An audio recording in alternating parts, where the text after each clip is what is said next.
So, ngayon, magluluto na naman tayo ng pritong talong. Ayan. So, antayin lang natin guys na yung ma-brown-brown na siya at huwag naman yung masyadong brown at baka masunog. Hindi na natin makain. Sobrang sarap nito guys. Subukan nyo din magluto ng ganito. So, ayan. Antayin lang natin ng konti.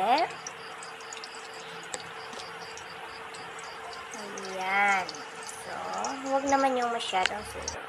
So, huwag natin kalimutan guys, gumawa tayo ng sausawan. Maglagay lang tayo ng konting toyo and then konting suka para mas masarap yung sausawan natin. So, di na natin patagalin guys. So, ito na, luto na yung pritong talong natin. So, ayan, ang sarap. So, ready to serve na guys.